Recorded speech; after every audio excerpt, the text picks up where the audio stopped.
Well, it's the long-term question Yakima City Council members need to answer in the coming years. How do you balance the city's budget to prevent a financial shortfall? As Hunter Phipps explains, council members are looking at all possible options. In order to get the city's finances back on track, there's going to have to be changes made one way or the other. This week, council members took a different approach in looking at the various ways to put together a city budget.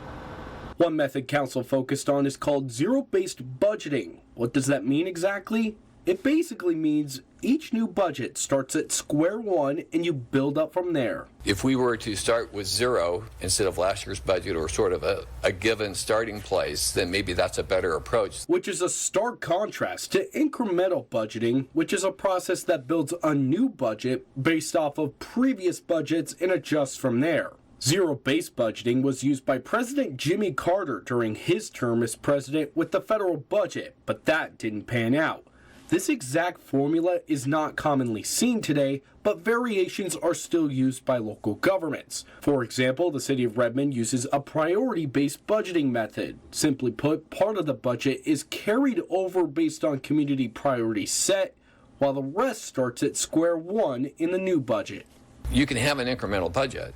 In other words, not start from zero, but you can zero-base certain pieces of it. The city of Renton is also using the priority-based budgeting method, but why are Yakima City leaders looking at these options? They're basically trying to figure out a way to balance a budget without cutting services or losing money in the future. We have a little bit of time, but not a lot of time. We're going to run out of money if we keep going the way we're going. We're just not going to run out of it as quickly. Now, there are going to be more discussions when it comes to city finances in the coming months, but this new council needs to figure out what sort of priorities they want when it comes to city services and community needs. At City Hall in downtown Yakima, I'm Hunter Phipps, Action News.